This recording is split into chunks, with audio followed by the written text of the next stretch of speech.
Kita awali dengan informasi pertama. Saudara jajaran Direktorat Reserse Kriminal Umum Polda Aceh berhasil mengungkap kasus penipuan dan penggelapan yang dilakukan oleh pemilik showroom Duta Mobil yang beralamat di Batoh Darul Imarah Aceh Besar. Tersangka berinisial IH diduga telah menipu dan menggelapkan uang para pemilik mobil yang dititipkan di showroom miliknya. Ada 9 korban yang telah melapor ke Polda Aceh dengan nilai kerugian mencapai 1,3 miliar lebih. Dalam konferensi pers yang digelar di Ditreskrimum Polda Aceh, terungkap tersangka BH, pemilik showroom mobil bekas Duta Mobil, menipu para pemilik mobil dengan modus menjual mobil di bawah harga yang telah disepakati sebelumnya oleh kedua pihak antara pemilik mobil dengan tersangka. Sementara uang penjualan mobil juga tidak diserahkan kepada pemilik mobil.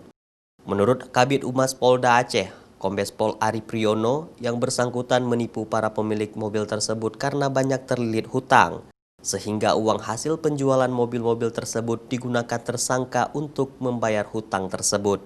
Hingga saat ini menurut Ari Priyono, jumlah korban yang telah melapor ke Polda Aceh berjumlah 9 orang dengan nilai kerugian mencapai 1,3 miliar lebih.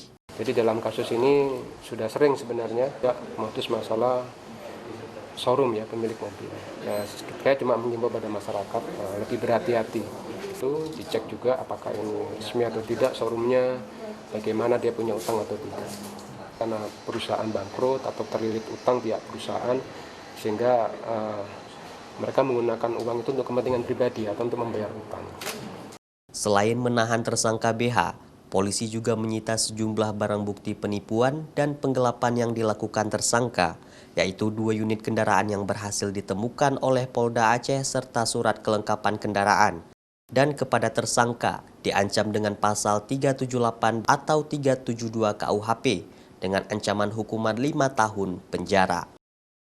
Mustajab, Kompas TV, Banda Aceh.